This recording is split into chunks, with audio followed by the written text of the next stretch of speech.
말씀 고난을 묵상하면서 사순절을 보내면서 마지막 한 주간 고난주간 마지막 날이기도 합니다. 앞에 놓인 십자가를 보면서 여러분은 무슨 생각들을 하고 계시는지요? 요즘 교회 안에서 사용하는 십자가를 보면 험한 십자가라는 것이 이해가 좀 안 되는 부분이 있습니다.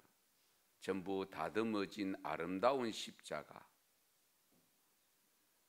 그래서 제가 나무 생긴 대로 있는 그대로를 하면서 험한 십자가를 연출한 겁니다. 우리가 십자가를 져보지 않아서 잘 모릅니다마는 제가 지하 차 주차장에서 이 두 개를 치고 이까지 올라오는데 숨이 헐떡거리더라고요. 제가 직접 체험하기 위해서 그랬습니다. 그런데 예수님이 달린 십자가의 무게를 정상적으로 만들어서 한 번씩 체험을 해봤으면 좋겠다, 그 생각이 들었습니다. 정말로 그 십자가의 무게를 우리가 지고 얼마나 갈 수 있을까? 예수님이 그렇게 지친 모습으로 그 십자가를 지고 가면서 구레네 시몬이 지고 가지 않으면 안 되는 그런 지경에 이르렀던 것을 우리가 깊이 헤아리면서, 어쨌든 수고하고 무거운 짐진 자는 다 내게로 오라, 그럼 내가 너희를 쉬게 한다고 하셨지만은, 그럼에도 불구하고 예수님께서는 또다시 네가 나를 따르려고 하면 제 십자가를 지고 나를 쫓으라고 했기에, 우리가 주님의 길을 뒤따라가는 그 길은 결국 쉬운 길은 아닙니다. 쉬운 길 같으면 저는 늘 생각합니다.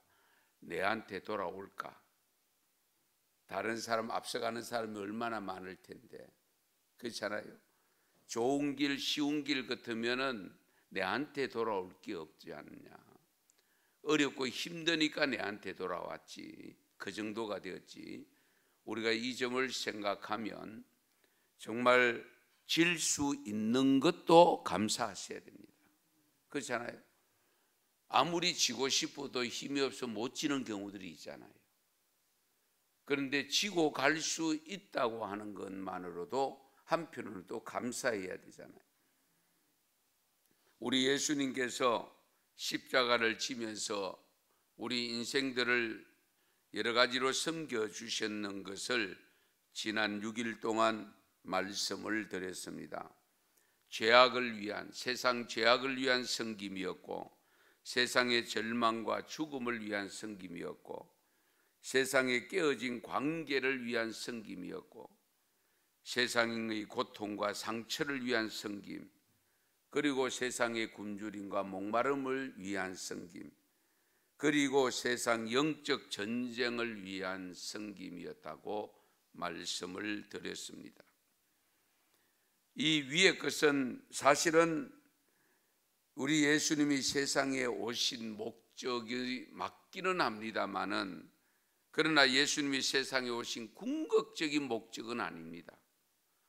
궁극적인 목적은 오늘 말씀대로 세상의 구원을 위한, 영혼의 구원을 위해서 오신 것이죠. 그래서 마태복음 20장 28절 보시면, 마가복음 10장 45절에 보면, 인자가 온 것은 섬김을 받으려 함이 아니라 도리어 섬기려 하고 자기 목숨을 많은 사람의 대속물로 주려 하심이라고 일러주고 있습니다. 누가복음 19장 10절 말씀에 보면, 인자가 온 것은 잃어버린 자를 찾아서 구원시키러 왔다라고 말씀하십니다. 그리고 오늘 본문 9절을 보면, 내가 문이니 누구든지 나로 말미암아 들어가면 구원을 받고 또 들어가며 나오며 꼴을 얻으리라. 내가 문이다. 누구든지 나로 말미암아 들어가면 구원을 받고, 그러니까 내 주님을 믿지 아니하고는 구원받을 길이 없다는 겁니다. 구원의 문이라고 예수님께서 말씀합니다. 그러니까 예수 그리스도를 믿음으로 들어갈 때에 구원이 있고 영생이 있고 천국이 있다는 겁니다. 그래서 예수님은 자신을 가리켜서 목자라고 했습니다. 목자. 함부로 붙일 수가 없지요. 사실 우리 목사를 목자라고 붙이는 데 대해서 저는 그렇게 동의를 하지 않습니다. 왜냐하면 참된 목자는 주님 한 분밖에 없기 때문입니다. 그렇잖아요. 목자는 하나님밖에 없습니다. 지금 우리가 살고 있는 세상은 정말 다양한 변화가 일어나고 있습니다. 삶의 환경이 변화되고 있고요. 과학적인 기술의 변화를 통해서 인간의 삶의 변화가 보통 변화가 아닙니다. 우리가 이런 세상이 있을 줄 꿈에도 생각 못했잖아요. 어디서 지금 바로 걸어가며 어디에서든지 저 세계 구석구석에 있는 사람과 교통할 수 있습니까? 한번 생각해 보십시오. 정말 감히 생각지도 못할 일들이 일어나고 있고 우리는 그것을 이용하면서 이제는 너무 익숙해져서 고마움도 모르고 그 기술이 얼마나 큰 것인가에 대한 감사를 잊어버리고 살고 있습니다. 당연하다고 생각합니다. 어쨌든 이런 여러 가지 변화 속에 가장 큰 변화가 여러분들은 무엇으로 생각하실지 모르지만은 인구 변동입니다. 인구 변화입니다. 인구 변화는 미래 사회의 메가 트렌드를 보여주는 가장 기본 자료인데요. 미래의 인구 변화를 보면 경제적 규모라든지 식량, 제품의 소비, 첨단 기술의 발전 방향 등을 어느 정도 예측을 할 수가 있습니다. 우리 서구에서는 이미 여러분 다 아십니다마는 1970년대부터 저출산의 문제로 저희들이 중고등학교 다닐 때에 벌써 프랑스 같은 곳에서는 출산 장려 정책을 했습니다. 저는 거기 기억이 되어 있습니다. 학교에서. 그래서 우리는 그래도 우리나라는 괜찮다고 생각했는데 지금 반세기가 지나면서 나타난 현상이 뭡니까? 세계에서 제일 출산율이 적은 국가가 대한민국입니다. 이대로 가면은 2300년이 채 안 되어서 나라가 없어지는 나라 중에 제1호입니다. 우리가 이것을 그냥 쉽게 받아들이지 몰라도 물론 그 전에 주님 오시면 뭐 그런 거 별것 아니라고 생각하고 우리는 이미 이 땅을 떠나 있기 때문에 뭐 상관없다고 생각하실지 몰라도 적어도 우리가 존재하게 된 배경을 우리는 늘 기억하셔야 됩니다. 그렇잖아요. 내가 어떻게 존재하게 됐습니까? 그 많은 출산의 비율이 높았을 때에 한 가정에 12명, 제 친구 중에 초등학교 친구 중에도 10명의 남자들만 있는 딸이 없는 가정도 있습니다. 남자들만 10명. 이제 그런 시대에 태어났기 때문에 내가 태어났다는 걸 여러분 생각해 보셨어요? 만약에 요즘 세상 같으면 나도 태어나지 못했을 수도 있습니다. 우리가 이런 것을 생각하면 사실 우리 믿음의 성도들은 내가 있는 책임은 해야 된다고 저는 늘 생각합니다. 적어도 내가 이 땅 위에 있는 책임은 어떻게 돼요? 나를 통해서 하나님은 다른 생명을 주시려고 하는데 우리가 막고 있으면 안 되잖아요. 그런 측면에서 우리가 이 인구 정책 시대에 여러 가지 우려가 되고 있는 가운데서 또 하나의 우려가 뭐냐? 그만큼 전도할 기회가 줄어들고 예수 믿는 사람들이, 성도들이 줄어들 수밖에 없는 상황이라. 그래도 지금은 아직도 우리가 전도 대상이 많습니다. 그렇잖아요. 예. 그러나 갈수록 전도하기가 어려워질 뿐만 아니라 전도 대상 자체도 줄어든다는 거예요. 우리가 이런 것을 좀 깊이 사명감을 가지고 생각하셔야 됩니다. 나 혼자 구원 받았으면 됐지 뭐 남이야 구원 받든 말든 뭐 상관하지, 그런 마음은 곤란합니다. 그런 마음은 주님의 마음이 아닙니다. 우리 예수님께서 그런 마음이었다면 십자가를 지실 이유가 없고 십자가를 지고 돌아가실 이유가 없는 거죠. 우리 그리스도인들은 세상의 관점에 따라가서는 안 됩니다. 시류에 편성하는 것은 바람직하지 않습니다.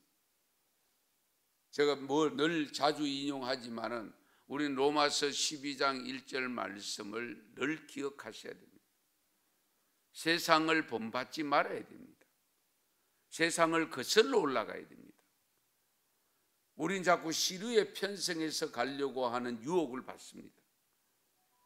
그러나 우리 하나님께서, 우리 주님께서는 분명히 말씀합니다.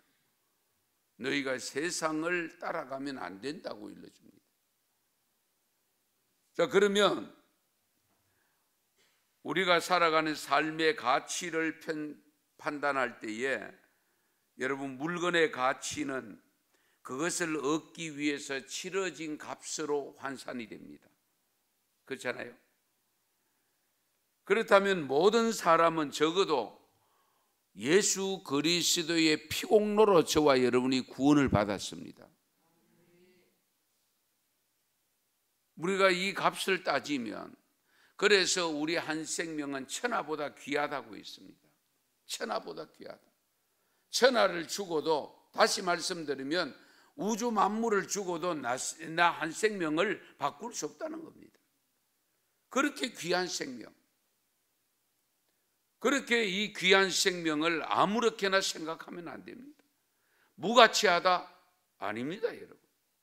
나는 배운 것이 적어서 무가치하고 할 줄 아는 것이 적어서 무가치하고 아닙니다, 여러분. 내 한 생명이 존재하는 것 자체가 가치 있는 겁니다. 우리가 이 점을 항상 염두에 두고, 우리 성도들도 말씀드립니다. 영아, 어린아이, 노년에 이르기까지 한 사람 한 사람 모두가 하나님 앞에서는 똑같이 취급을 받습니다. 우리 사람들이 자꾸 구분을 하고 차등을 두고 차별을 해서 그렇지, 우리 하나님은 동등되게 여기십니다. 할렐루야. 우리 이 점을 항상 염두에 둬요. 그래서 우리가 하나님 안에서는, 자녀된 우리로서는 자부심을 가지고 자긍심을 가져야 됩니다. 우리 예수님께서는 한 영혼을 위해서 99을 두고 찾으러 다니신다고 했잖아요. 한 영혼을 위해서 99을 두고 찾으러 다녀요. 그 한 영혼은 잃은 영혼입니다. 잃어버린 영혼입니다. 잃어버린 영혼을 찾기 위해서는 지금 함께하고 있는 영혼들을 두고 찾아다닌다고 그것을 강조하셨습니다. 우리가 그 주님의 뜻을 생각하면, 우리 교인들 생각하는 것보다, 성도들끼리 서로 지내는 그거 생각하는 것보다 밖에 있는 사람을 더 생각해야 되는데, 우리는 우리끼리도 잘 못 살아가지고 그거 치다꺼리 한다고 밖은 내다볼 시간적 여유조차도 없고 형편도 안 되고, 이것은 결코 바람직하지 않습니다. 그렇지 않아요?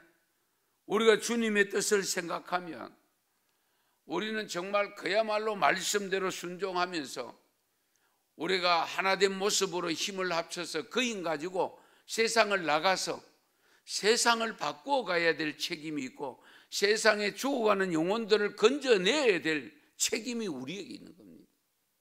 할렐루야. 우리가 이 사명을 분명히 해야 됩니다. 그래서 우리 주님은 우리의 영혼 구하기 위해서 마지막까지 최선을 다해서 섬겨주셨습니다. 그야말로 피 한 방울, 물 한 방울 남기지 않고 다 쏟아주셨습니다. 나는 예수님의 이와 같은 섬김을 통해서 구원받았다는 것을 믿는다면 나 또한 누군가의 영혼을 위해서 예수님처럼 생명을 건져내는 일에 쓰임 받아야 되지 않겠어요? 누군가를 위해서. 그래서 세상에 계실 때 제자들에게 일러주신 말씀, 늘 우리가 지상명령이라고 표현합니다마는 선교 명령입니다. 마태복음 28장 19절 20절인데요. 그러므로 너희는 가서 모든 민족을 제자로 삼아 아버지와 아들과 성령의 이름으로 세례를 베풀고 내가 너희에게 분부한 모든 것을 가르쳐 지키게 하라. 볼지어다 내가 세상 끝날까지 너희와 항상 함께 있으리라. 할렐루야. 우리 하나님이 우리와 함께 계신대요. 그러므로 너희는 모든 민족을 제자로 삼아라. 그래서 우리가 해외 선교를 하는 겁니다. 모든 민족을. 우리 가족도 중요합니다. 우리 민족도 중요합니다. 그러나 우리는 한 걸음 더 나아가서 모든 민족을 제자로 삼는 삶을 살아야 됩니다. 그래서 전도도 하고 선교도 해야 됩니다. 국내 전도, 우리가 해외 선교 부지런히 해야 되는 이유가 거기에 있습니다. 어쨌든 우리가 출산율을 볼 때에 우리가 우리나라에서 전도할 수 있는 기회가 그렇게 많지를 않다는 사실을 늘 염두에 두시고 때를 얻든지 못 얻든지 언제든지 복음을 부지런히 전해야 됩니다. 지금 코로나에 복음 전하는 것도 막혔습니다. 만나지를 못하니까 못 전하는데, 그러나 여러분이 발달된 SNS를 통해서 얼마든지 복음을 전할 수가 있습니다. 그렇잖아요? 우리가 문자로 말씀을 대신 보내줄 수도 있고 나의 소식을 분명히 전달할 수가 있습니다. 어제는 제가 다른 말씀 묵상을 한 것을 보내지 않고 십자가 묵상한 것을 제가 한 2년 전에 묵상한 것인데 그것을 보내드렸는데 여러 가지 반응들이 많이 올라왔습니다. 우리 성도들로부터 반응은 별로 없습니다. 다른 분들로부터 반응을 많이 받았습니다. 정말로 우리가 이 십자가를 생각하면 정말 많은 사람들에게 감동을 줄 수 있는 하나님의 말씀, 나의 말이 아니고 말씀이라도 계속 전하면 보지 않을 수도 있습니다. 하나님을 모르는 사람들은 보지 않을 수도 있지만은 또 한편으로는 믿게 되도록 작정된 자는 봅니다. 아시겠어요? 믿게 되어 있는 작정된 자는 본다는 사실. 우리가 이 점을 항상 염두에 두셔야 됩니다. 우리 전에도 드린 기억이 납니다마는 우리 감동적인 글로 햇볕 이야기 혹시 여러분 아시는 분이 있고 받아 보시는 분이 있는지 몰라도 우리 최용우 그때 젊은 청년 시절부터 글을 올렸는데 지금은 목사가 되어 있습니다. 이분이 경험한 내용을 몇 년 전에 글을 올렸는데요. 어떤 내용인가 하니까 자기가 중학교 때에 친구를 따라 한번 절에 간 적이 있대요. 친구를 따라. 그래서 이제는 내가 그 친구를 교회로 인도해야 되겠다 생각하고 친구에게 야, 교회 한번 오너라. 그래서 내가 네게 절에 갈 때에 한번 따라가지 않았느냐. 그러면서 오라고 하니까 그 최용우 그 목사님 표현하기를 우리 교회 관람을 왔다고 표현했습니다. 예, 한번 이제 와주러 두루두루 보러 왔다는 거죠. 관람을 위해서 왔는데 그 교회, 그 친구 교회 방문 그것이 마지막이었다는 겁니다. 그 주간에 사고가 나서 세상을 떠나버렸다는 겁니다.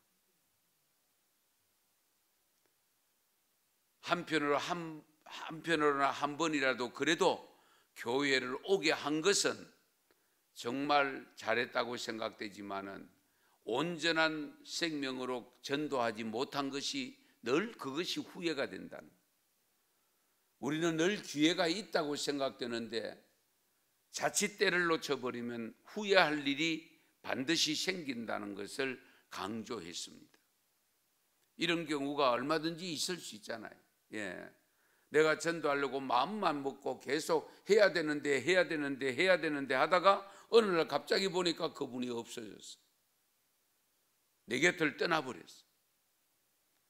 이런 경우가 얼마든지 있습니다. 그래서 우리 성경에서 뭐라고 합니까? 때를 얻든지 못 얻든지.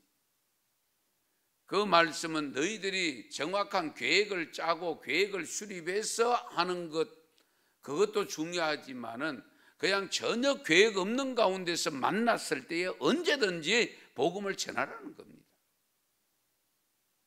우리가 이 점을 항상 염두에 두셔야 됩니다.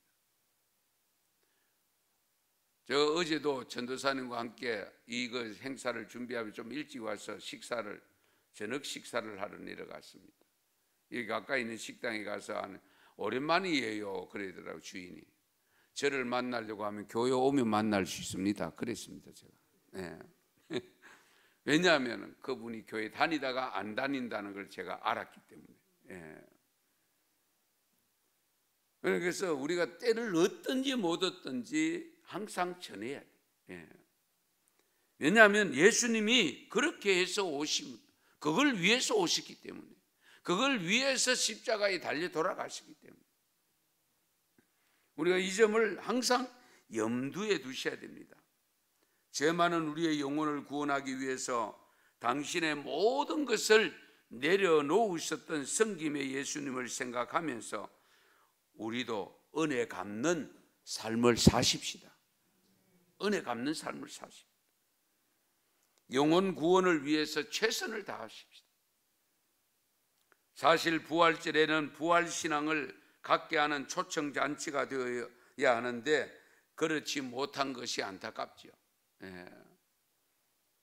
뭐 코로나로 인해서 늘 오시던 분들도 잘 안 오시는데 전부 다 교회 가면 마치 코로나가 금방 걸릴 것처럼 생각하고 있는 이런 현실에서 교회에 오라고 하면 정말 뭐 어떤 일이 일어날지도 모릅니다만 그럼에도 불구하고 여러분들은 기도하면서 정말로 한 생명 한 생명 건져내어야 되는 사명을 가지고 있습니다. 전에도 한번 말씀드렸죠. 저 수원 쪽에 지금도 전도하는 분이 며칠 전에도 제게 어떤 전도지를 가지고 어른들에게 전도하는 내용, 아이들에게 전도할 때 사용하는 거, 그러면서 그 전도를 돕는 찬양으로 도와주는 길거리에서 저는 이 시대에 아마 우리 예수 믿는 사람도 저 요거들 먹을 짓을 한다고 아마 손가락질 할지도 모르겠습니다. 그런데도 평신도로서 그렇게 하고 있다는 거예요.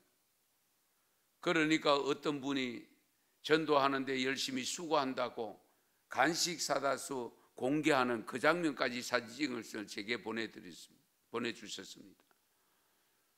정말 감동이었습니다. 이 시대에 전도하면 맞아 죽을 것 같고 전도하면 욕을 얻어먹을 것 같고 그런 시대잖아요. 그런데도 그걸 아랑곳하지 아니하고 그럼에도 불구하고 복음을 전하고 있는 그 믿음을 보실 때 하나님이 얼마나 기뻐하실까. 그렇지 않아요? 내가 십자가를 지기를 잘했구나. 내가 너를 위해서 십자가를 진 것을 잘했구나. 그렇게 생각하고 그렇게 여기고 계시지 않겠어요? 어쨌든 우리가 때를 얻든지 못 얻든지 정말 이 부활의 소식을 우리가 많은 사람에게 전할 수 있는 통로가 되어야 되지 않겠습니까? 저와 여러분의 부활의 기쁨만 누릴 것이 아니고 내가 부활의 기쁨을 누리면 이 기쁨을 다른 누군가에게도 전달해서 증거해서 많은 사람들이, 많은 분들이 주께로 돌아오는 역사를 일으키는 부활절이 될 수 있기를 축원합니다. 축복합니다. 기도드리겠습니다. 말씀을